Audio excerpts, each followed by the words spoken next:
was a receipt, $644, and his cell phone. Around 5:15 p.m., McKenzie Cochran is standing outside of a jewelry store called LA Diamonds. By 5:57 p.m., McKenzie Cochran is dead. McKenzie Cochran died because security guards, these three defendants, John Sieberling, Aaron Murray, and Gavin King, held him face down on the floor.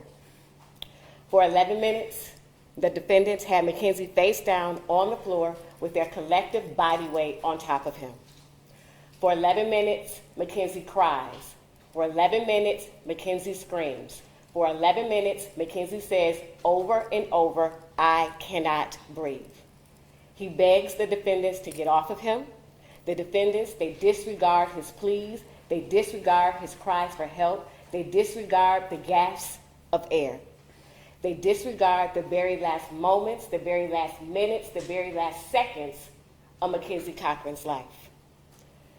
McKenzie, he stops breathing. He's not responding. He's not moving. The defendants finally get off of him. For 2 of those 11 minutes, the defendants stand around as McKenzie Cochran is lying prone on the floor, not moving. McKenzie is rolled over on his back, still handcuffed and propped up against a pillar.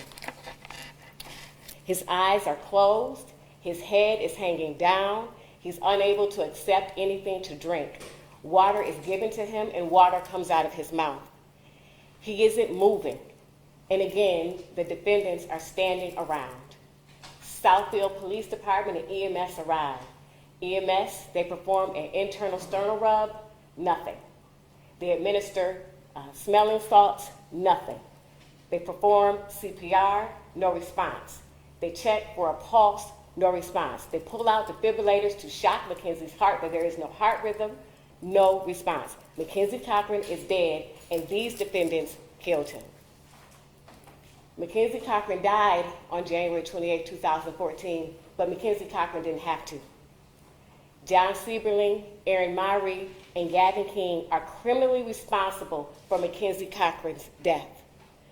The evidence will show that these defendants were indifferent to McKenzie's crying. They were indifferent to his screaming. They were indifferent to him begging for his life. The evidence will show that these defendants ignored common sense and they ignored their training. The evidence will show that by holding McKenzie Cochran face down on the ground for 11 minutes, they willfully disregarded the harm that would cause McKenzie Cochran, which resulted in his death. There was no justification for it, and there was no excuse for it. And the evidence will prove it to you beyond a reasonable doubt. Now, during this case, you will hear that there were 5 security guards that were there on January 28, 2014. 3 of those 5 security guards are the defendants, John Sieberling, Aaron Murray, and Gavin King. And the evidence will show that each one of those defendants are responsible for his death. John Sieberling sat on his legs and pulled at his ankles. Aaron Murray and Gavin King grabbed and pulled at his body as if he wasn't even a person. Those 3 security guards, as long as the 5, it was not a fair fight. It was 5 against 1, and McKenzie Cochran was begging for his life. And the evidence will show that each one of these defendants are responsible. You'll hear from a number of witnesses in this case. You'll hear from Hoy Monk and Earthina Kinney. They were 2 witnesses at the mall. They were actually sitting on a bench outside of Macy's department store, which was not too far where all of this was happening. They will tell you what they saw that day. They will tell you what they heard that day. They will tell you that they heard McKenzie Cochran say over and over, "I cannot breathe." You'll also hear from Labib Ansara.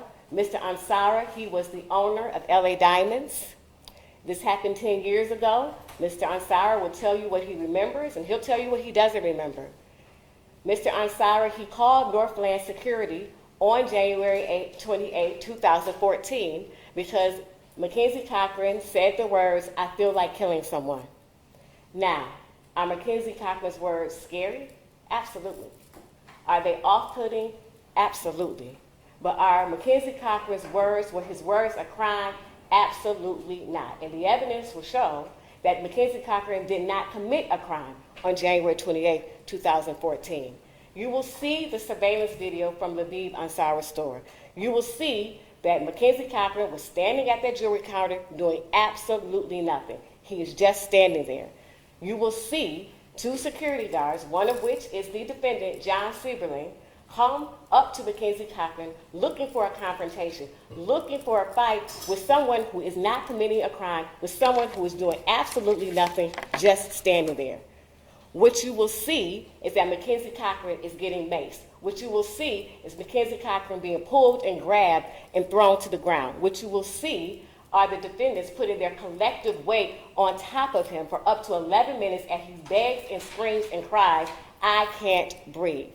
What you will see is that McKenzie Cochran was alive before he encountered the defendants, and he was dead when they got done with him. You will also hear from James Hale. James Hale is another Northland security guard who was also working on January 28, 2014. He was in dispatch at the time.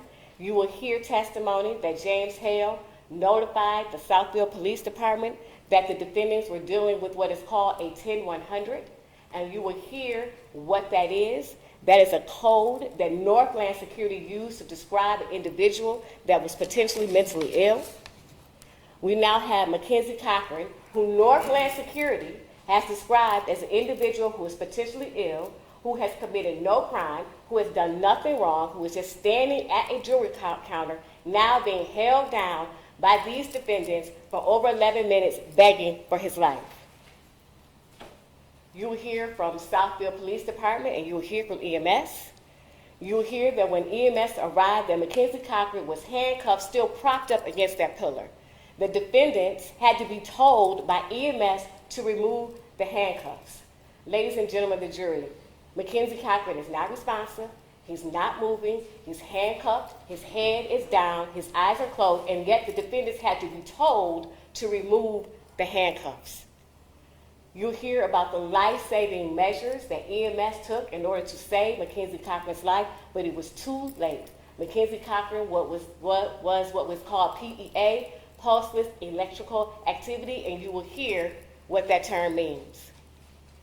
You will also hear testimony from Dr. Carl Schmidt, who is a forensic pathologist. You will hear how McKenzie Cochran died. You will hear that the cause of death was cardiac arrest due to prone restraint. And Dr. Schmidt will tell you what that means. That because of the excessive weight, because of the increased load on McKenzie Cochran, that his lungs could not keep up and his heart simply gave out. You'll also hear from Neil Webster. Neil Webster was the assistant director of the security company that provided security to the Northland Mall. You'll hear that the defendants are security guards, not public safety officers, not police. They are security guards. You will hear about the training manual. You will hear that the defendants were trained not to be the initial aggressor, that they were trained to observe and report, that they were trained to call the police. You will hear that the defendants were trained how to handcuff an individual so that they would not be susceptible to harm. Not only will you hear this testimony, ladies and gentlemen of the jury, but you will see it. You will see the training manuals. You will see the continuing education pamphlets. You will see the training records of each one of these defendants as to how they were trained, how to properly handcuff an individual. And why is all this information important? This information is important because the defendants on January 28, 2014 did not act in accordance with their training. They ignored their policies. They ignored their procedures. They ignored their own rules. And because of that, they were grossly negligent, and the evidence will prove it to you beyond a reasonable doubt. Not only will you hear testimony from witnesses, but you will see images and you will see video and you will see photographs. And as the saying goes, a picture is worth 1,000 words. And does these images and do the video, does it have its limitations? Absolutely.